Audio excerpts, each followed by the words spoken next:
Bom dia, boa tarde ou boa noite para você que está aí assistindo mais um Papo de Historiador, mais um vídeo saindo do Maratona Enem. E dessa vez, convidado especial, ilustre colega aí, o Thiago Scott, professor de Porto Alegre, que eu tenho o prazer de dividir a cátedra, né, no curso Veiga, pré-vestibular aqui em Pelotas, e que vai nos abrilhantar hoje falando um pouco sobre habilidade, competência, o que será que é isso? O que muda da prova do Enem para a prova do vestibular?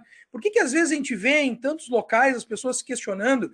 Eu faço uma prova de vestibular extremamente concorrida e consigo chegar no gabarito. Mas eu vou para a prova do Enem, saio com aquela certeza de que acertei uma questão, mas quando vou para o gabarito, eu errei. Por que será que isso acontece? Então, Thiago, muito obrigado, seja bem-vindo aí no canal, no Papo de Historiador, obrigado mesmo.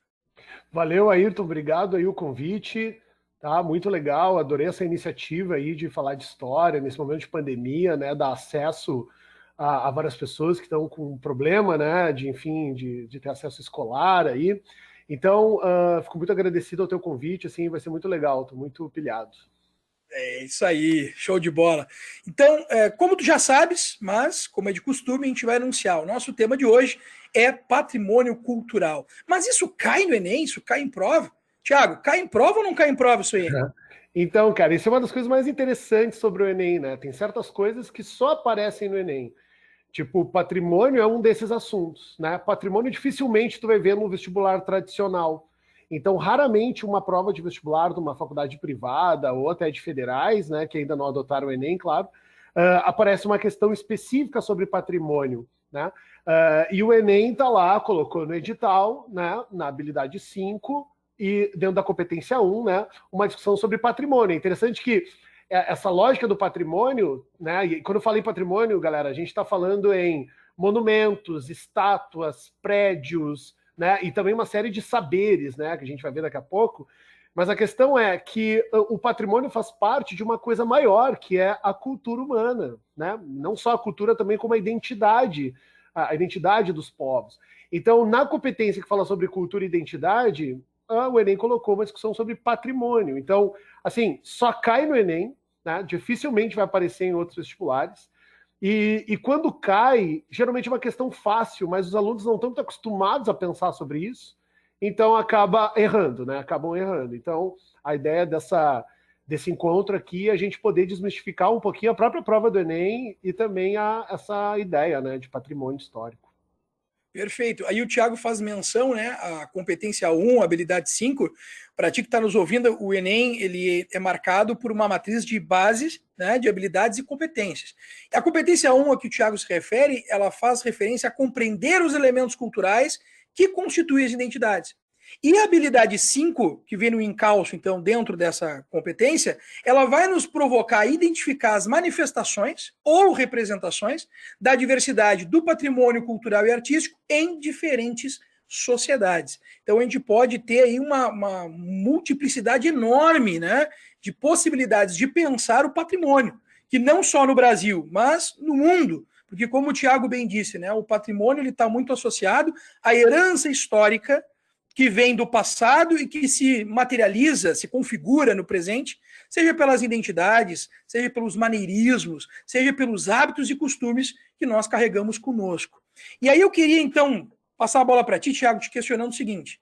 A grande diferença da prova do Enem para os vestibulares, a que todos percebem, é a forma como a prova ela provoca, através dos itens, que são as tradicionais questões, o candidato. Ela normalmente ela não tem como objetivo o conceito pelo conceito. Tu pega uma FUVEST, tu pega uma prova da URGS aqui no Rio Grande do Sul, tu tem aquela prova mais objetiva, né? Te traz o conceito, te aplica o conceito. A prova do Enem não. Ela te traz outros elementos que vão te desafiar para que tu possa, na contextualização do tema que é colocado, chegar a uma reflexão. E aí eu queria que tu falasse um pouquinho, porque tu é um cara que domina isso muito bem, mais do que ninguém, como as habilidades e competências elas impactam nesse sentido na prova? Tem uma questão que é importante a gente conseguir entender que os vestibulares tradicionais, e aí quando eu falo isso, eu estou falando todos os vestibulares que não o Enem, eles cobram uma lista de conteúdos. Então imagina a nossa área aqui de história, vai aparecer lá em História do Brasil, período colonial, economia açucareira, escravidão, Idade Média, sabe?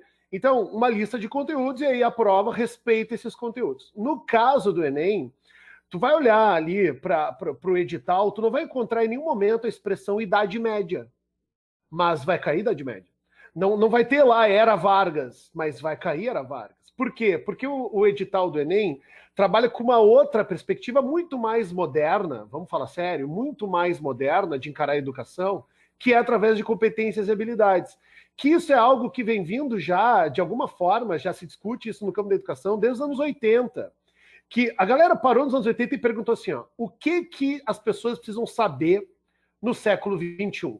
O que um jovem tem que dominar no século XXI? Será que ele tem que ter uma lista de informações? Porque imagina a gente aqui, né, geração internet, bota aí o Wikipédia, tá, todas as informações estão dadas. Agora, será que ele é capaz de fazer reflexões, comparações, análises, né, identificações? Aí é que entra a competência e habilidade. Então, para dar um exemplo assim, né, da diferença, tá? Imagina que o Enem está preocupado que o aluno aprenda a aprender. Essa é uma lógica da competência e habilidade. Ou seja, que ele seja capaz de aprender qualquer coisa. Mas para aprender, a gente tem que desenvolver ferramentas. Então, imagine o seguinte, competências, se for lá na matriz de referência, só botar no Enem, botar no Google aí, né? Matriz de referência Enem. Lá todas as áreas, linguagens, humanas, natureza, todas elas estão organizadas por competências e habilidades. E aí, tu tem, por exemplo, em humanas, 6 competências, cada competência tem 5 habilidades. Ou seja, tem muito mais habilidades que competências. Porque competência é o conteúdo em si.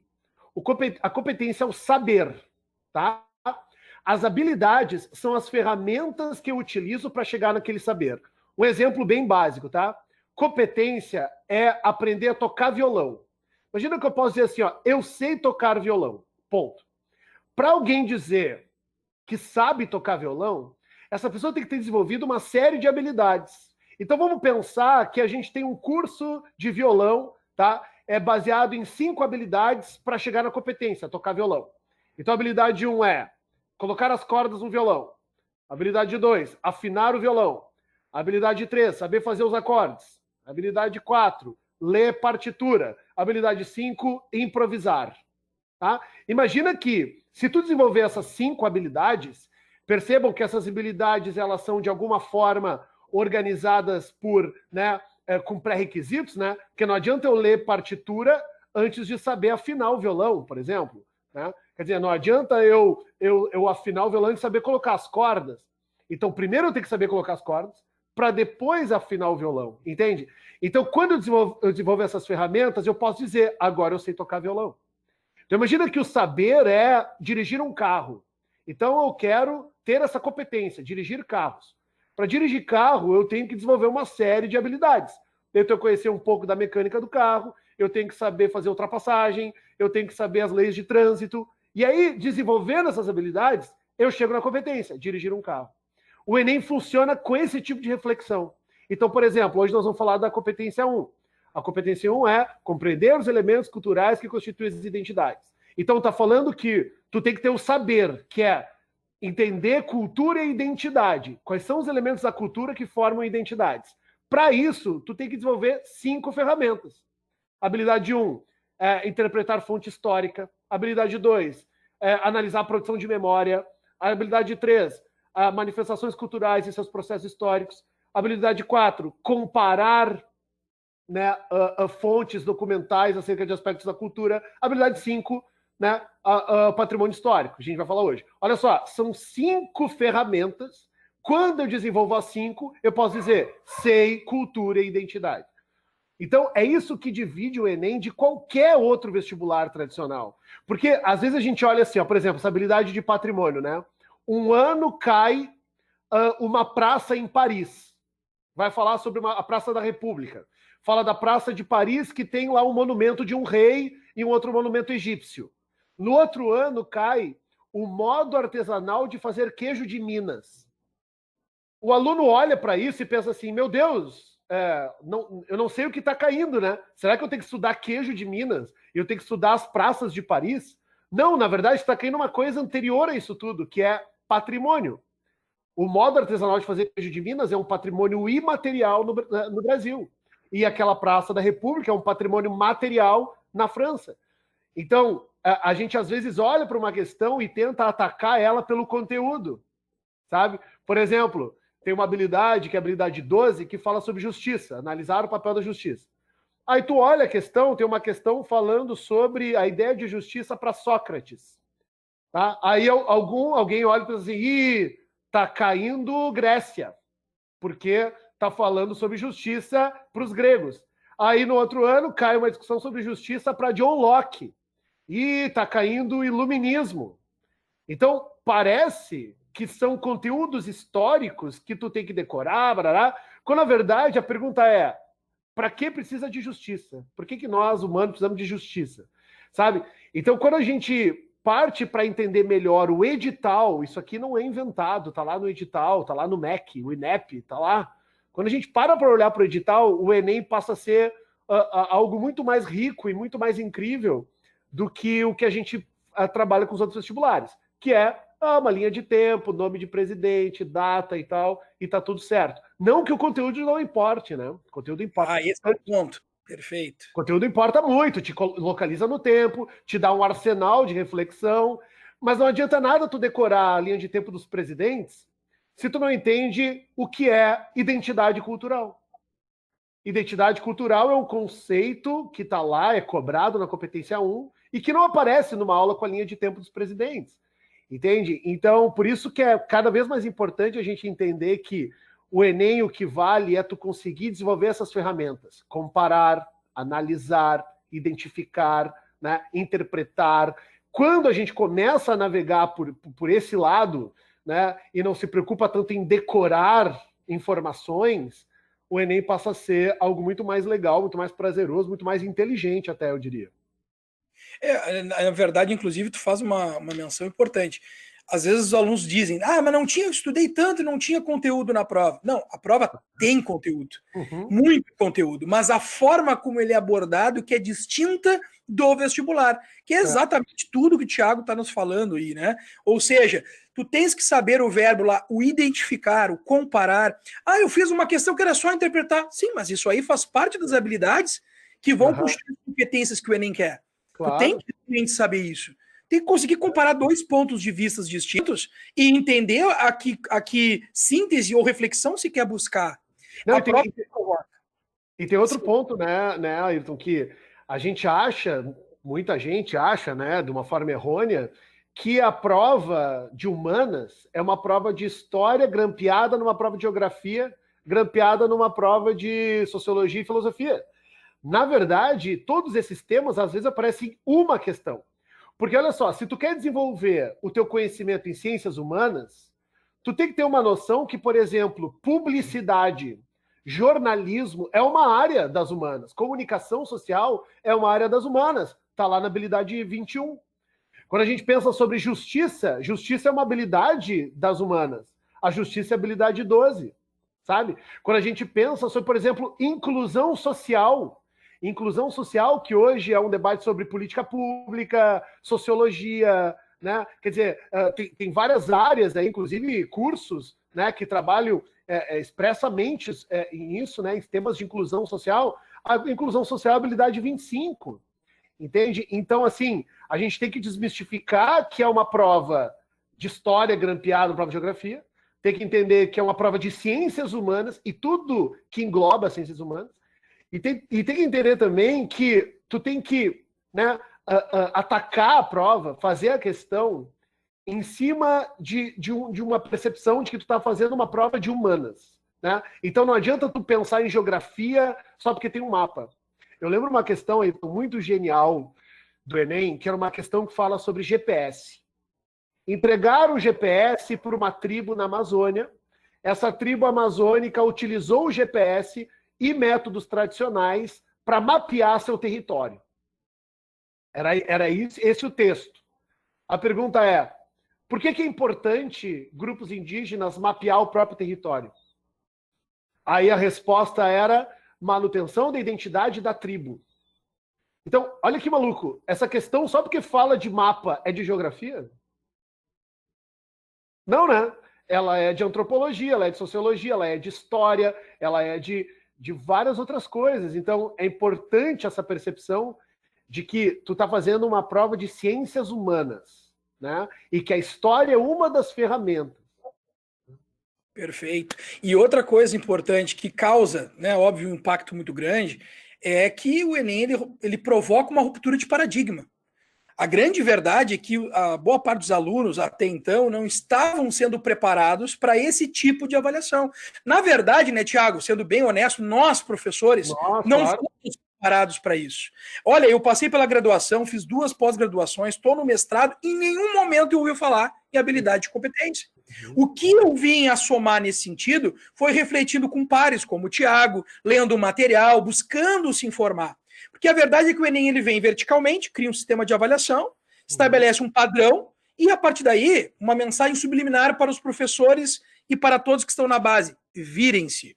E a gente vai correr atrás para buscar entender. Eu acho que o Enem avançou muito e é muito importante isso. Acho que a nova perspectiva sobre o ensino é muito mais contemporânea aos desafios desse tempo futuro tecnológico que está vindo pela frente. O Yuval Harari, né, na obra 21 lições para o século XXI, no capítulo sobre educação, ele fala isso. Né? O que vai ser fundamental no futuro? Tu bem falou, o professor de história antes ia para a aula e ele era muito bem quisto pelos alunos e admirado, porque ele sabia o dia da Revolução Francesa, ele sabia os grandes nomes.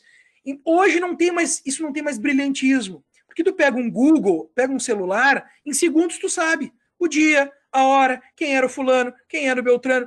Qual é a diferencial hoje do professor que atua na sala de aula? É provocar o aluno a refletir, a pensar, a construir essas ferramentas que vão ser o diferencial no futuro para ele. E fazer conexões, né? Fazer perfeito. Fazer conexões, ter uma relação de complexidade com o conhecimento, né? E se for pensar, as 6 competências de humanas, elas têm 6 temas, né? Dirigir carro, tocar violão, né? São 6 temas. O primeiro é cultura, competência 1. Competência 2 é geopolítica. Competência 3 é instituições, aí é que cai justiça e tal. Competência 4 é tecnologia. Competência 5 é cidadania e democracia. E a competência 6 é meio ambiente. Então, olha só, tu tem que, na real, para fazer uma prova de humanas, né, com bastante sucesso, tu tem que saber 6 coisas. Só que nessas 6 coisas tem todo o universo, né?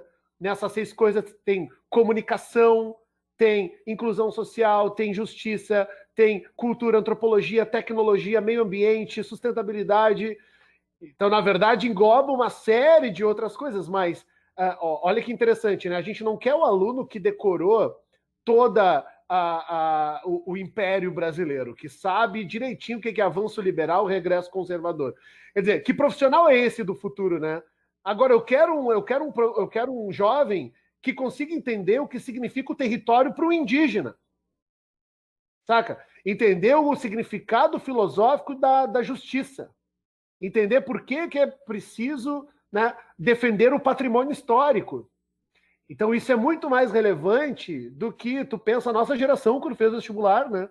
Quer saber data, saber nome, colocar ali, deu. E aí, né, hoje o Google faz isso por nós, né? Exatamente. Então, nós temos uma outra forma estamos provocando de um outro modo a pensar o conhecimento, né? Que é bem como tu coloca, não mais naquelas caixinhas, né? Eu abro a caixinha da história, da geografia, da filosofia, da sociologia, não. Tá tudo junto e misturado e todos com a mesma finalidade, que é reflexão, que é a integração dos saberes, como tu bem coloca. E aí nós chegamos ao ponto, né? Patrimônio cultural. Por que é tão importante falar em patrimônio? Por que o patrimônio ele é um objeto de saber que está lá na competência 1, que está na habilidade 5? Né? Quais as diferenças do patrimônio existente? Quais são os pontos que a gente pode começar agora a depurar? Eu acho que de início, Ayrton, a gente tem que pensar que o patrimônio, né, ele diz respeito ao passado e ele comunica as pessoas do presente, né? Então, o patrimônio ele tem um certo caminhar no tempo, né? Vamos pensar um patrimônio como, por exemplo, sei lá, o Coliseu, né? O Coliseu, aquela construção incrível, né, feita com uma expertise encantadora até hoje, né? Os engenheiros e arquitetos olham para o Coliseu e ficam abismados, né? Como aquilo foi possível há 2000 anos atrás. Então, o Coliseu, ele é uma presença do passado. Eu diria que o patrimônio, ele tem muito a ver com isso. É como que o passado se materializa no presente. Só que, ao mesmo tempo, ele se materializa no presente comunicando coisas, né? Comunicando, trazendo reflexões. A gente viu esse ano, né, Ayrton, enfim, a explosão do movimento negro lá nos Estados Unidos, mais uma explosão do movimento negro nos Estados Unidos, no Black Lives Matter, que começaram a se discutir o patrimônio. Né? Interessante, né? Estava lá se discutindo violência policial, se discutindo cidadania, se discutindo democracia, igualdade racial, e aí começou a se ver, bom, a gente tem que começar a pensar o patrimônio da cidade também. E aí ficou muito popular a galera derrubando as estátuas. Né? Então, que significado é esse de derrubar as estátuas? Né? É interessante que quando a gente fala de patrimônio, parece uma coisa meio... Ah, tá, é um prédio antigo, é uma estátua, é algo que está aqui, é velho, né? Não tem nada a ver comigo. Mas, na verdade, tem. Na verdade, tem muito a ver. Quer dizer, não pode ser normal a gente viver numa cidade que só tem estátua de homem branco poderoso. Entende? Quer dizer, isso comunica uma certa ideia de história, isso comunica uma certa ideia de identidade. Então, pessoas negras nunca vão se identificar com aquelas figuras. Mulheres nunca vão se identificar com essas figuras. Entende? Então, o patrimônio, como esse bem material ou imaterial do passado no presente, ele é super importante para a gente discutir representatividade, cidadania, identidade cultural, né? No fundo, assim, é um prato cheio para a gente educar uma sociedade, né? Para a gente refletir sobre quem são, né? Quem são os nossos antepassados. Por que as coisas são desse jeito e não são de outro jeito, né? Então é um campo assim de disputa, é um campo de reflexão que eu acho maravilhoso e que ainda bem que o Enem abre esse espaço para discutir o valor desses bens culturais do passado no presente, né? Uma das coisas que está sendo muito discutida, inclusive é ponto de polêmica, né? Aqui no canal a gente teve um bate-papo com Paulo Resutti, que é um escritor que venceu o Prêmio Jabuti de Literatura, com obras como Biografia de Dom Pedro I, Dom Pedro II, enfim. E ele traz uma coisa que a gente conversou e que entra bem exatamente onde tu estás falando.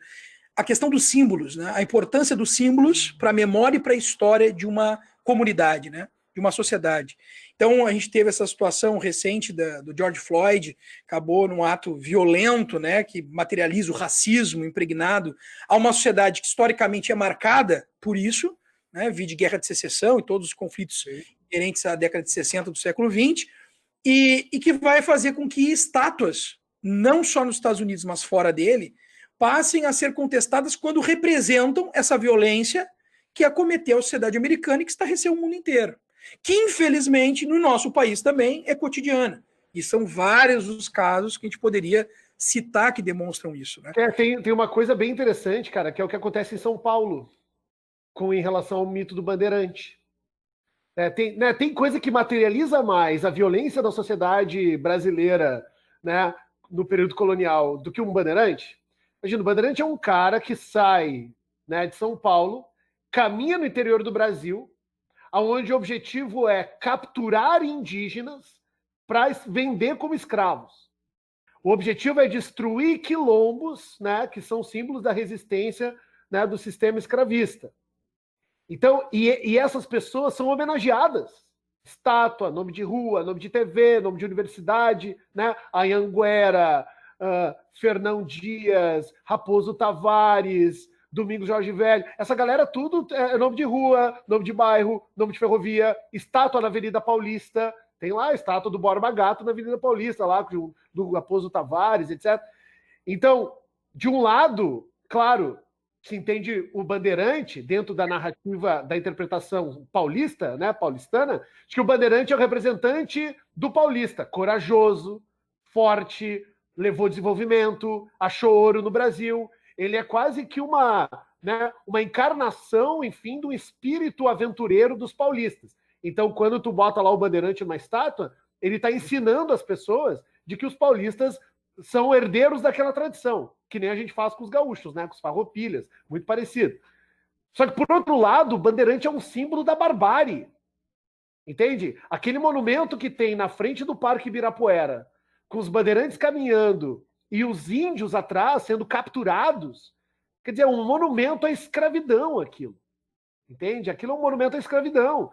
Então, no Brasil, a gente sempre acha muito chique os problemas dos outros, né? Então, a gente olha para as estátuas dos americanos e pensa assim, olha só, né? Eles estão ali reescrevendo a história e tal. Agora, os nossos monumentos estão aí cheios, né? A gente está cheio de escravista com estátua, nome de rua, nome de prédio, e que a gente precisa problematizar, né? E pelo menos, assim, botar na mesa, discutir isso, discutir a memória coletiva, discutir como que, né, nós elencamos certos ícones, né? Os símbolos importam, né? Exatamente. Inclusive, está aí um excelente tema de redação, né? Discutir a importância dos símbolos para a memória social, para a reconstrução do passado, porque tu mesmo citou os bandeirantes. A gente sabe, quando estuda história, a gente fala sobre isso. Os bandeirantes, ao mesmo tempo que são um símbolo de desbravamento do interior de um Brasil inóspito, também são símbolos de opressão. Tu cita o Borba Gato, Raposo Tavares, vereadores que tiveram um ímpeto incursivo de captura aqui no próprio Rio Grande do Sul, sobre as missões dos nativos, que de fato representa uma barbárie própria de um contexto. Então, se ao mesmo tempo a gente pode olhar uma imagem de um bandeirante e interpretá-la como uma imagem que demonstra a bravura, né, a forma visionária de enxergar e de construir aquele espaço, por outro lado, numa sociedade multicultural como é a nossa, um indígena olha aquilo e enxerga como uma afronta a ele próprio, a sua raiz, a sua origem, porque foi ele o violentado naquele processo. Então tu tens ali uma ideia de progresso paralela a uma ideia de violência e barbárie, que são as dinâmicas que constroem a história, né? E essa é uma verdade indubitável. Agora, um ponto interessante nisso tudo é o que fazer com esses símbolos. O que fazer com eles? E essa é a grande pergunta que hoje nas redes sociais, na própria academia está se discutindo. Só tirar a estátua, por exemplo, de um Raposo Tavares, só tirar a estátua, né, de um escravista que no século XVII traficou pelo mundo inteiro cativos africanos, somente isso resolve o problema do conflito, da questão da identidade? Hoje, aparentemente, um debate acadêmico tem mostrado que não, só isso não basta. Tu tem que ressignificar o espaço. E para isso tu tem que evocar memória, pesquisa, história, identidade. Né? Então, talvez uma possibilidade seria retirar o monumento, mas criar um museu de memória onde aquele monumento vai estar lá e aonde ele vai ser utilizado para trazer à sociedade do tempo presente aquilo que no passado se cometeu como equívoco, como violência, para que não venha se cometer de novo. Vamos pensar os campos de concentração nazistas. Estão lá, o Auschwitz está lá. Não foi apagado, não foi reconstruído, eles mantêm viva essa memória. Porque é uma memória que é educativa, né? Tem dois pontos aqui, Ayrton, que eu queria colocar, que o primeiro é que eu vi eu acho que foi aquele artista, o Banksy, lá em Londres, na verdade um coletivo de artistas, sabe direito, né? Mas o Banksy, ele meio que tentou, ali na época que derrubaram a estátua de um traficante de escravos, gerou todo um debate, e ele deu digamos assim, ele deu uma sugestão. Porque os caras derrubaram uma estátua e jogaram no mar, né? A sugestão dele era pegar a estátua do mar, colocar ela de novo no lugar, só que fazer uma estátua das pessoas derrubando a estátua. Ou seja, produzir uma memória sobre a retirada da estátua, entende? Colocar lá as pessoas né, dentro ali da explosão do movimento negro, né? Talvez uma estátua derrubando a estátua. Quer dizer, é uma possibilidade de ressignificação. É esse o ponto, né? Quer dizer, só tirar não adianta, né? Porque também o silêncio é uma forma de conivência, né? Quer dizer, a gente precisa colocar os lugares de memória como na ditadura militar, né? Olha, essa casa aqui teve tortura. É importante que tenha uma placa ali na frente da casa, como tem aqui no meu bairro, na outra quadra, uma casa muito bonita aqui da minha rua, do meu bairro, que do dia para a noite apareceu com uma placa na calçada. E a placa dizia, essa casa foi o centro do DOPS, onde torturava pessoas da ditadura militar. Né?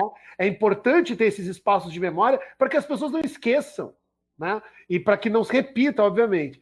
E o segundo ponto que eu queria colocar, Ayrton, é que quando eu fui para Berlim, eu visitei um campo de concentração que é muito perto de Berlim, é o mais perto.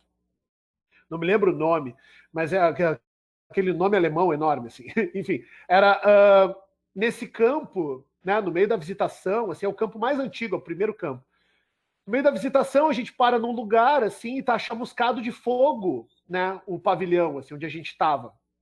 E aí alguém pergunta pro guia, assim, por que tá chamuscado aqui de fogo, né? Tipo, teve um incêndio, o que aconteceu? E aí o guia explica que 1 ano antes, um movimento neonazista tentou tocar fogo no campo, jogando coquetel Molotov nos lugares, para tentar apagar essa memória, né? Aí o que o governo alemão fez? O governo alemão, né, enfim, conseguiu, né, contornar o incêndio e manteve o campo chamuscado de fogo. Ou seja, para que aquilo seja uma memória do nazismo, o campo de concentração, e a memória do neonazismo, que é esse fogo chamuscado. Entendeu? Para que as pessoas que visitem lá entendam que ainda tem pessoas que acreditam naquilo e que, né, aquilo poderia voltar, por que não? Né? Quer dizer, então nós não estamos livres do fantasma do nazismo. Né? Então, achei interessante que a escolha de não reformar o lugar é uma escolha justamente que envolve memória, envolve pedagogia, envolve, né, o papel desses lugares de memória na sociedade como um todo. A gente sabe que memória também é poder, né? Te discutia antes de começar a gravação que o nazismo, quando chega ao poder Adolf Hitler, uma das primeiras coisas que faz, e não só ele, né? Se pegar a União Soviética da mesma forma, a própria China do Mao Tse Tung teve um modus operandi muito parecido. Israel, né? Israel, perfeito.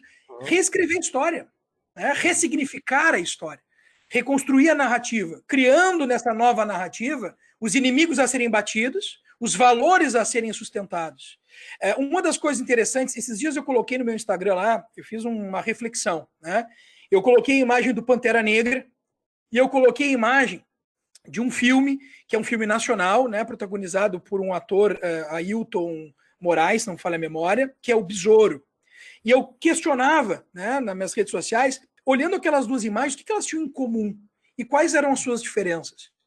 Bom, a gente sabe que o Pantera Negra, né, que foi interpretado pelo Chadwick Boseman, que infelizmente veio a falecer recentemente, ele representou, ele ganhou a força da representação da negritude, né, da luta contra o racismo, contra as diferenças. E o Besouro representou tudo isso no seu tempo, década de 20, né, do século 20 no Brasil. Ele que militou pela perseverança da sua identidade, da identidade da sua comunidade. Ele é um capoeirista. A gente sabe que os capoeiras eram muito malquistos, eram combatidos. Era crime. Né? Era um crime, inclusive, exatamente, era tipificado como crime. Somente a partir de 1937 é que a gente vai ter uma tolerância para em 53 ela ser liberada, até chegar a 2008 ser um patrimônio cultural brasileiro, e em 2014, pela Unesco, um patrimônio imaterial, né, mundial. Então tem uma trajetória de resistência, de luta aguerrida até chegarmos a essa condição de hoje. E é interessante porque a gente fala do Pantera Negra e olha ele com essa simbologia, mas como brasileiros não enxergamos na nossa história alguém que representou, que lutou, que deu a vida por isso da mesma forma. E que tem um peso muito grande nessa narrativa de resistência, mas que nem mesmo a própria comunidade negra talvez conheça, porque há uma narrativa também de apagamento. Porque aí a gente vai entrar no debate, primeiro, tipos de patrimônio, e segundo, a que servem esses patrimônios? Né? Quando o instrumento político utilizado para constituir valores, para consolidar, né, um projeto de poder e para apagar aquilo que não se quer que se saiba, que não se quer que se perpetue junto àquele meio. Então, o debate, antes de fazer a pergunta, esse é o debate, né? O que deve ser lembrado e o que deve ser esquecido. E quem escolhe o que é lembrado e quem escolhe o que é esquecido. Porque assim como o patrimônio e a memória, né, elas têm em comum que elas estão vinculadas a um sistema de poder.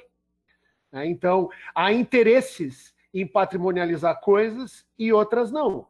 Alguém disse que aquele prédio tem que ficar de pé e aquele do lado não. Qual é o critério para, né, Quem é que diz que isso tem que ser preservado, isso tem que ser, isso representa essa sociedade, aquilo não? Então, claro que é um discurso de poder e também há resistências nisso, tá? Eu me lembro que uma vez eu visitei a Restinga, bairro aqui do extremo sul de Porto Alegre, e chamou a atenção uma caixa d'água que era uma espécie de patrimônio do bairro. Então tinha uma caixa d'água que não funcionava mais e que estava ali uma placa ali, tal, caixa d'água, tal ano, barará. E a comunidade não destruiu aquela caixa d'água. Por quê? Porque aquela caixa d'água, para mim, talvez, que cheguei lá, é uma caixa d'água. Para o morador do bairro, é cidadania, é conquista, é o símbolo de uma luta pelo mínimo de dignidade naquele bairro. Então, nós também temos esse tecido, né, daquilo que é valorizado, que não está nas instituições, né? A instituição diz... E tu vê, por isso, por exemplo, o vandalismo em cima de patrimônios, né? Porque, para a maioria das pessoas, talvez aquilo não signifique muita coisa, sabe? Eu vejo aqui, perto da minha casa, no Arco ali da Redenção, né, o monumento do Expedicionário, que é um monumento criado para homenagear os gaúchos que lutaram na Segunda Guerra, que lutaram contra o nazismo, sabe? E aí tem lá, algumas pessoas vão lá e picham e tal, e vão depredando, talvez porque nem saibam que patrimônio é esse, né? Cadê a nossa educação patrimonial? Cadê a nossa reflexão sobre espaço urbano, né? Porque tudo isso, no fundo, não é só sobre pichar ou não pichar, é sobre como eu me identifico com a minha cidade, né? Como eu vivo a minha cidade. Perfeito, exatamente. E quando a gente fala nessa ideia da identificação e quando a gente joga isso para a ideia do patrimônio, a gente tem tipos de patrimônio. Tem o patrimônio material, e a gente vai ter o patrimônio imaterial. Né? E isso é uma coisa que o Enem já explorou muito, inclusive, né, Tiago? Já trouxe aí várias questões, desde 98 até as versões mais recentes do Enem, onde eles mostram vários tipos de patrimônio e questionam, né, que a classificação desse patrimônio. Então, que definição tu darias para um patrimônio material e um patrimônio imaterial? Sim, tem uma definições bem acadêmicas, né? Mas vamos atalhar para os nossos alunos, eu diria o seguinte: patrimônio material, olha a palavra, material, né? Material é aquele que a sua relevância, é aquilo que a sua importância se dá na sua existência no espaço. Traduzindo, patrimônio material é aquele que eu posso tocar. Então, por exemplo, o Cristo Redentor, lá no Rio de Janeiro, é um patrimônio material. Quer dizer, é exatamente aquela construção que tem um valor. A gente falou do Coliseu, né? A gente poderia falar da cidade de Pelotas, por exemplo, a recém entrou, né, para o IFAM como material e imaterial. Pelotas foi a primeira cidade do Brasil que foi patrimonializada pelo IFAM, tanto no material como no imaterial, né? Material com algumas igrejas, né? Como o conjunto dos prédios, o Teatro Guarani, o 7 de Abril, tudo isso entrou como patrimônio material. Então, para a gente decorar, imaginem que o patrimônio material é aquele que a importância está na existência no espaço. É um prédio, é uma estátua, talvez até um sítio arqueológico, né? Então, por exemplo, esses dias abriram uma tumba lá de umas múmias egípcias, né? Faz uns 3, 4 dias. Aquilo ali é um patrimônio material. A sua relevância está na sua existência no espaço. Agora, patrimônio imaterial já não é a existência no espaço, e sim os saberes, as crenças, a subjetividade. Então é um pouco diferente. Por exemplo, no caso de Pelotas, né? Os doces de Pelotas entraram como patrimônio imaterial. Então não é um doce, porque se fosse material, seria um doce. Então a gente pega um quindim, olha, esse quindim é um patrimônio material. Não é aquele quindim. E sim toda uma história, né, que vem desde a colonização portuguesa, a relação com a Igreja Católica, a economia da região, que leva, né, manda charque para o Nordeste e volta a cana-de-açúcar, uma série de questões históricas, culturais, que envolvem os saberes para fazer o doce. Então, por isso que, por exemplo, a gente tem como patrimônio imaterial no Brasil, né? Eu até coloquei no material ali, por exemplo, a arte Kuziwa, dos índios Waiapi, que é a pintura corporal. A pintura corporal é desses índios, o Ayapi, lá da região amazônica, é um patrimônio imaterial. Não é o índio pintado, e sim os vários saberes religiosos, culturais, que envolve a pintura corporal, que evoca certas espiritualidades e por aí vai. Outro patrimônio imaterial famoso no Brasil é a panela, o ofício das paneleiras de Goiabeiras. Olha só, é o ofício, não é a panela. Uma panela é o patrimônio, porque daí seria material, né? Na verdade, é o ofício das paneleiras, que tiram o barro de um certo lugar, fazem de modo artesanal, uma série, né, de conhecimentos que remontam à tradição indígena, né, para fazer a panela de barro lá. Entende? E assim, tem várias, a capoeira, como nós citamos, o samba de roda do recôncavo baiano, o modo artesanal de fazer queijo de Minas, né? Então, a gente poderia pensar, resumidamente, que o patrimônio material é algo concreto e o patrimônio imaterial é mais um saber, está ligado a uma tradição de um saber que vai sendo passado, sobretudo pela cultura oral, né? Pela oralidade. A capoeira é um baita exemplo, né? Que tem vários elementos e cantos e movimentos e musicalidades que foram passados pela tradição do mestre de capoeira. O mestre de capoeira também é uma... Olha que interessante. A capoeira tem dois patrimônios, que é a roda de capoeira e o ofício do mestre de capoeira. Assim como o acarajé. O acarajé também, que é o ofício das baianas, o acarajé, é um patrimônio. Então, a gente poderia, assim, tem vários outros tipos, né? Tem patrimônio natural da humanidade, por exemplo, as Cataratas do Iguaçu, né? O Parque das Cataratas do Iguaçu é um patrimônio, é um patrimônio natural. Mas, geralmente, o Enem cobra esses dois tipos. Então, ele coloca lá uma questão sobre patrimônio e coloca qual dos patrimônios abaixo, qual dos símbolos abaixo é um patrimônio imaterial. Aí coloca lá na letra A o centro de Ouro Preto, coloca na letra B Brasília, coloca na letra C o Cristo Redentor, coloca na letra D o Laçador e coloca na letra E alguém fazendo uma viola, né, fazendo um violão.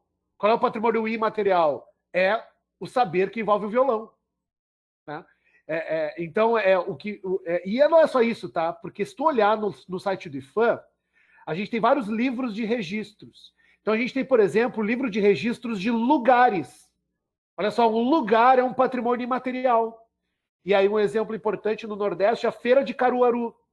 A Feira de Caruaru, aquele lugar, entende? Não é o que é vendido na feira. Não é os saberes para montar a barraca da feira e para fabricar as coisas, os artesanatos. É o lugar. Aquele lugar, aquele encontro, tem toda uma origem centenária, né, de ser um lugar de trocas comerciais. Esse lugar é um lugar de memória, é um lugar também patrimonializado. Aqui em Porto Alegre, a gente, lembrando agora, a gente tem um exemplo que não é ainda patrimônio, tomara que um dia possa ser, que é a esquina democrática, a esquina da Borges com a Andradas, né? Quer dizer, aquele é um lugar, uma esquina. Não importa se tem uma Renner na esquina, não importa se tem, sei lá, né, pessoas enterradas, não é sobre isso. É sobre aquele lugar ser um lugar de luta política democrática desde, né, enfim, desde o início do século XX. Né? Então, se tu olhar lá no site do IFAM, né, onde está bem organizado, né, o IFAM é o Instituto de Patrimônio Histórico e Artístico Nacional, é o órgão do governo que organiza o patrimônio, vai ter lá todos os livros de registros e tal, muito interessantes, né? Tem vários tipos. É aí mesmo que eu ia entrar, exatamente nesse teu gancho, né? Tu falou dos livros de registro, a gente tem 4 livros, né? O livro dos saberes, tu já falou aí do livro dos lugares, celebrações, né? E a gente também tem de formas e expressões, que é onde está a roda de capoeira exatamente colocada. E o ia entrar, o IFAM. O IFAM já apareceu na prova do Enem. Né? Uhum. O Instituto do Patrimônio Histórico Brasileiro, ele aparece como o responsável pelo cuidado e preservação. Com o patrimônio material e imaterial, só com um ou só com o outro, Thiago? Com os dois, né? Com os dois. Só que o patrimônio material é o primeiro que o Estado brasileiro se preocupa. É importante perceber que a primeira coisa assim que o Estado brasileiro pensa, tá, a gente tem que proteger isso aqui, né, porque há uma aceleração da urbanização, há uma aceleração da especulação imobiliária, há uma aceleração dos interesses pelos lugares, né? Então, o primeiro patrimônio que se preocupou em preservar é o patrimônio material. E não por acaso isso se dá no momento histórico de formação de uma nacionalidade, né? Que é 1937, ali o início do Estado Novo do Getúlio Vargas. Então não é por acaso que é no auge da era Vargas, que é o início do Estado Novo, o Estado brasileiro começa a se preocupar nesse campo de memória, né? E aí o Estado vai começar a preservar algumas coisas, fazer leis, né? O que a gente chama de tombamento, né? Tombamento, né? É escrever no livro do tombo, é proteger, é ter toda uma legislação diferente, né? Para poder proteger a história dos lugares, né? E é interessante que um dos pioneiros a falar de patrimônio imaterial, isso pouca gente sabe, eu descobri há pouco tempo, foi o Guimarães Rosa. O Guimarães Rosa e o Gilberto Freire. Na verdade, o grande pioneiro foi o Gilberto Freire. Depois o Guimarães Rosa também vai se preocupar, mas é o Gilberto Freire o primeiro a dizer: olha só, nós temos que preservar conhecimento, né? O conhecimento gastronômico, né, do Nordeste brasileiro tem que ter uma preocupação com esses saberes, né? Os conhecimentos religiosos, os rituais, né, as celebrações, como o Carnaval. Carnaval é patrimônio. O Círio de Nazaré, que foi cancelado agora, né? Seria esse final de semana, lá em Belém do Pará, também é um patrimônio. Então, primeiro a falar assim, olha, precisamos, né, preservar o que é imaterial, foi o Gilberto Freire. Mas isso só foi patrimonializado no século XXI. Só no final dos anos 90, início dos anos 2000, é que o IPHAN começa a cuidar do patrimônio imaterial. Mas inicialmente foi só com material, né? E claro, dentro de um governo autoritário, dá para imaginar de que forma, né, foi feita essa patrimonialização, né? Que aí a gente já entra num outro debate, que é a seletividade do que deve ser protegido pelo Estado e o que não deve ser protegido pelo Estado. É um debate que é calorado, intenso, que há muito tempo, né, tem sido arrastado. Porque, como é uma questão política, entra também num espectro político, dependendo do governo que está à frente do poder, ele pode ter uma perspectiva sobre cultura e sobre a memória, sobre o patrimônio, no sentido da preservação, do investimento nessa preservação, ou outra, totalmente distinta. Né? A gente tem vou pegar um caso bem particular aqui da região. A gente tem em Rio Grande, cidade vizinha Pelotas, a gente tem uma estátua do Goberido Couto e Silva. O Goberido Couto e Silva foi o criador do Sistema Nacional de Informações, até uma particularidade familiar, flertou com a irmã da minha avó, acabou, pro bem da família, renegando ele. Pro bem da família, ótimo. Pro bem da família. Então, ele tem um busto, né? E houve todo um debate na comunidade de Rio Grande para remover aquele busto. Porque ele foi um dos asseclas do regime militar, que deixou marcas profundas na história recente do Brasil. Sim. Então, naquele momento, a prefeitura apoiou esse discurso. Passado o mandato da prefeitura de então, nós tivemos um outro governo que, ao contrário do anterior, vai apoiar a manutenção da estátua. Então a gente vê como a questão política, a perspectiva política também vai acabar implicando. Tem uma... Pode falar. Só rapidinho aqui, Pelotas. Agora, saindo no Diário Popular, que é o principal jornal de circulação na cidade, temos uma casa que foi residência do João Goulart, né? Que foi, para quem não está nos ouvindo, foi o presidente que esteve no poder quando do golpe de 64, que foi destituído da condição presidencial em prol de um golpe de 21 anos de ditadura. E a casa estava sendo destruída para a construção de uma farmácia. Felizmente houve um embargo, através de uma ação judicial, que exigia a questão do tombamento, que trazia a questão do tombamento e do próprio IPHAN à tona, para que a demolição fosse interrompida e se debatesse politicamente quais seriam os passos a serem tomados. Porque, afinal de contas, é um patrimônio histórico na cidade. E houve toda uma comoção da comunidade em relação àquele espaço. Claro, né? Então, ele é importante, né? Porque você imagine assim... Imagina que as pessoas elas vivem na cidade e é a vida delas, a vida dos familiares que envolve a cidade, entende? Vocês imaginam, por exemplo, sei lá, derruba o Grande Hotel aí de Pelotas, o Teatro Guarani. Derruba o Teatro Guarani, coloca no lugar uma farmácia cheia de vidro, uma caixa ali. Sabe, o que se perde ali são as histórias, os afetos, as memórias, os encontros, né? Então, diz respeito a toda uma comunidade, né? Um conjunto de pessoas que se envolveram afetivamente com o lugar. Aqui em Porto Alegre teve tu acompanhou certamente um debate há poucos anos atrás para mudar o nome da rua Castelo Branco, que é a principal rua de acesso à cidade, para botar o nome de Avenida Castelo Branco, trocou durante uns anos, Avenida da Legalidade e Democracia. Então, a avenida sempre se chamou Castelo Branco, desde a ditadura militar. Castelo Branco é o primeiro presidente da ditadura militar, é o cara que organizou, né, instalou os mecanismos repressivos ali, né, no início da ditadura. E esse cara tem um nome de uma avenida. E aí se conseguiu, na prefeitura, mudar o nome para Legalidade e Democracia. Porque o debate, e aí muitas pessoas dizem, mas esse debate, o que importa de uma rua? É só o nome de uma rua, é só uma placa. Não é, porque no fundo não é. Na verdade, é sobre o passado, é o passado como um campo de disputa. Então, imagina uma criança tá lá nessa rua e pergunta para o pai, por que essa rua se chama Castelo Branco? Aí o pai diz, olha, é porque teve um presidente na ditadura chamado Castelo Branco. Esse cara, né, montou um aparelho repressivo contra a população que, né, acabou com a democracia brasileira. Tá, beleza. Agora imagina se a criança pergunta, por que legalidade e democracia? Aí o pai tem que responder, é porque Porto Alegre evitou um golpe de Estado em 1961, na campanha da legalidade. O povo foi para a rua e tal, e o presidente pôde assumir, evitando um golpe. Quer dizer, o que as pessoas devem lembrar e o que as pessoas têm que esquecer? O que é melhor lembrar? De uma cidade, né, da população da cidade que evitou um golpe de Estado, ou, né, de um ditador que instalou o aparelho repressivo no Brasil.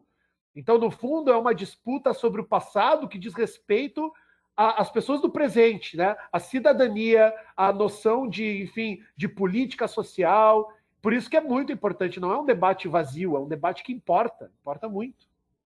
E por isso pode estar presente tanto num tema de redação quanto nas questões das ciências humanas. Tiago, muito obrigado. Acho que quem está nos ouvindo conseguiu aí enriquecer muito os seus saberes, né, sobre a questão do patrimônio cultural. É um assunto bastante complexo, a gente poderia passar mais longas horas debatendo, dando exemplos, são muitos. O que mais nos interessa, e eu acho que tu conseguiu trazer muito forte, é o impacto do que isso tem no nosso dia a dia. Né? Não só para além da diferenciação se é patrimônio material ou se é patrimônio imaterial, ou a instituição que preserva, que nesse caso é o IFAM, para além disso tudo, a importância de refletir o patrimônio, a importância de refletir a memória e a importância da história dentro desse processo. Porque, afinal de contas, nós estamos sempre nos reinventando, mas as referências daquilo de onde viemos, né? Aquela coisa bem piegas. O povo que não sabe de onde veio, não sabe para onde vai. Eu sempre faço referência aos meus alunos a um diálogo que eu acho muito rico na obra Alice do País das Maravilhas, que é quando ela tem um encontro com o gato, a figura do gato. E aí ela diz que quer um caminho para sair daquele local. E o gato pergunta, mas para onde tu quer ir? Ela diz, eu não sei, eu só quero sair daqui. Bom, mas para quem não sabe para onde quer ir, qualquer caminho serve. Então, os referenciais de patrimônio, de cultura, de memória, da história, fazem referência a isso. Que sociedade queremos ser no futuro? Quais valores queremos cultivar? Né? E agora, imagina assim, para a gente finalizar, imagina o seguinte, imagina que se nós, brasileiros, né, a partir da nova república, nós tivéssemos conseguido criar uma memória decente sobre a ditadura militar. Imagina se nós tivéssemos nomes de rua de pessoas que lutaram contra a ditadura, se nós tivéssemos museus que mostrassem as torturas, que nós tivéssemos prendido os torturadores, que nós tivéssemos punido todos aqueles que, né, lucraram e sustentaram a ditadura militar, que nós tivéssemos estátuas para as mulheres que morreram, né, torturadas e tiveram ratos introduzidos dentro de seus corpos. Imaginem se alguém defenderia isso em 2020. Né? Se nós tivéssemos cumprido com o nosso papel de colocar a memória, né, da ditadura militar dentro da ordem do dia, como os argentinos fizeram, como os uruguaios fizeram. Né? Quer dizer, tem museus e centros de memória da ditadura que são muito importantes. Argentinos e uruguaios puniram os seus torturadores, né? O Brasil não fez isso. Então, essa é uma das razões do porquê que a gente vê a defesa de discursos e relativizações, né? Pessoas que relativizam a ditadura, relativizam a tortura, talvez porque nós falhamos enquanto sociedade de manter a memória acesa, né? Esse foi um dos nossos problemas. Eu sempre digo que aquela abertura lenta, gradual e segura proposta nos últimos governos militares, ela deu muito certo. Ela tão deu certo que hoje a memória histórica da ditadura se tornou um campo de disputa política, enquanto não deveria ser. Deveria ser um conhecimento consolidado, que traria a vera que foi o contexto, né, tanto para os diferentes ângulos possíveis de se demonstrar o que naqueles 21 anos se estabeleceu no Brasil, de todas as transgressões dos direitos humanos, da importância dos direitos humanos. Tu bem citou, o Uruguai, a Argentina, o Chile revogaram suas leis da anistia. A África do Sul fez isso em relação ao apartheid. Sim. Nós ainda hoje não fizemos no Brasil. E é por isso, por essa memória ter sido jogada de forma tão atrabalhada para baixo do tapete da sociedade, que hoje as pessoas olham embaixo dele e tiram deste tapete o que melhor lhes convém sobre o passado. E aí tu tem essas reconstruções que passam a defender coisas absurdas, coisas abjetas, que vão de encontro a todos os valores sociais de uma democracia, mas ainda assim sendo trazidas à luz de uma certa razão, porque justamente nós não temos uma definição, desfecho como sociedade sobre os fatos e eventos que se deram nesse passado recente. E o que mais estranha, e claro que a gente está jogando para o campo da política, mas o que mais estranha, pelo menos a mim como historiador, é o fato de termos dois presidentes que estiveram, durante o período do regime militar, na condição de vítimas do sistema, e não terem conseguido força política para reverter a condição que nos encontramos até hoje. Tivemos, é verdade, uma Comissão Nacional da Verdade, criada em 2011, entrando em vigor em 2012, que fez um papel muito importante, mas ainda assim muito aquém do que nós deveríamos, como sociedade, termos feito. Né? Até porque, como tu bem disse, uma criança hoje, ela não sabe o que foi a ditadura do passado. Mas através dessa memória patrimonial, através dessa memória que é urbana, porque veja, o ensino ele não tem que ser somente, e não jamais deve ser somente, o ensino regular da escola, também, mas o ensino ele é muito mais do que isso, ele vem da família e ele vem dos espaços que a gente ocupa. Ele vem da polis, né? A polis educa, ao conjunto da sociedade, né? E é isso tudo, aí tu me lembra a frase do George Orwell, né? Que é: quem controla o presente controla o passado. E quem controla o passado controla o futuro. Então, quem tem poder do presente vai manipular o passado, e isso é grave, isso traz consequências para o futuro. Né? Então, se a cada 1º de abril o governo chamar de Revolução de 64 e não de golpe, nós teremos um problema. Manipular o passado discursivamente traz impacto. Isso cada vez enfraquece mais o nosso campo democrático, nosso campo de cidadania. Né? Perfeito. Bom, Thiago, mais uma vez, muito obrigado, tá? Valeu, por ter perdido esse teu tempo aí precioso, que eu sei, a gente como professor tem sempre muitas coisas para fazer, o tempo urge, o tempo é curto, às vezes eu digo, se tivesse 48 horas eu conseguiria talvez fazer tudo o que eu gostaria de fazer. E todas as coisas que a demanda de trabalho, enfim, acaba nos trazendo e nos provocando a ter que assumir. Mas, enfim, te agradecer então, muito obrigado mesmo, sinta-se à vontade para voltar, né? Certamente tens muito mais a dizer e a gente teria muito mais a ouvir de ti. Obrigado mesmo. Valeu, Ayrton, obrigado pelo convite, é só chamar que eu volto.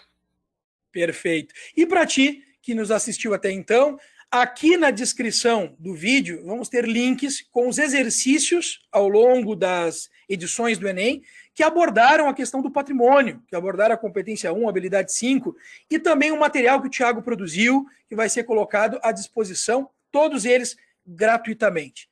Se gostou desse vídeo e de tantos outros que a gente tem no canal, curte, compartilha, indica para o teu colega, para o teu amigo, para o teu familiar, que vai fazer a prova do Enem, o vestibular, ou que simplesmente quer conhecer um pouco mais sobre a nossa história, sobre a nossa memória. Tá? É muito importante que tu nos ajude a divulgar esse movimento, essa intenção, que tem como principal objetivo compartilhar conhecimento. Tá certo?